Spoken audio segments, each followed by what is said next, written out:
हिवाळी अधिवेशनमध्ये तुकडेबंदी कायद्यामुळे 60 लाख कुटुंबांना मोठा दिलासा मिळणार असल्याची माहिती महसूल मंत्री चंद्रशेखर बावनकुळे यांनी प्रसारमाध्यमांशी बोलताना दिली। नव्या तरतुदीमुळे अनेक कुटुंबावरील ताण कमी होऊन त्यांना थेट लाभ मिळणार असल्याचे त्यांनी सांगितले। तसेच हे पाऊल सर्वसामान्यांच्या हितासाठी सरकारकडून उचललेले महत्त्वाचे निर्णय असल्याचेही त्यांनी स्पष्ट केले। आरएस न्यूज सक्षम महाराष्ट्रकरिता नागपूर येथून मुख्य संपादक राजू शिवनकर। माननीय देवेंद्रजी, माननीय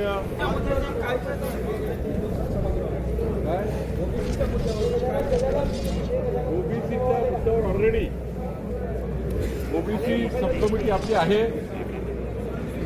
ओबीसीच्या मुद्द्यावर त्या ठिकाणी आता जो महत्वाचा मुद्दा कायदा आपने लाया है, ये पास भी हुआ है बिल, कितने लोगों को इससे फायदा होगा? देखिए, जो फ्रैगमेंटेशन एक्ट है, टुकड़ेबंदी कायदा है, 60 लाख परिवारों को जो 1965 से 2024 तक 15/10/2024 तक जिन्होंने प्रॉपर्टी ली है, छोटे छोटे प्लॉट लिए हैं, लेकिन उनका रेगुलाइज नहीं हो पा रहे थे क्योंकि फ्रैगमेंटेशन एक्ट था।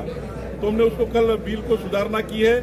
फ्रैगमेंटेशन एक्ट में हमने ऐसी सुधारना लाई है कि अभी उनका नाम 7/12 पे आएगा, प्रॉपर्टी कार्ड पर आएगा, जो रजिस्ट्रेशन था जो बंद था वो चालू हो जाएगा और 60 लाख परिवारों को महाराष्ट्र में जो उनका एक प्रॉपर्टी का मसला था वो भी सॉल्व होने का निर्णय कल हुआ है।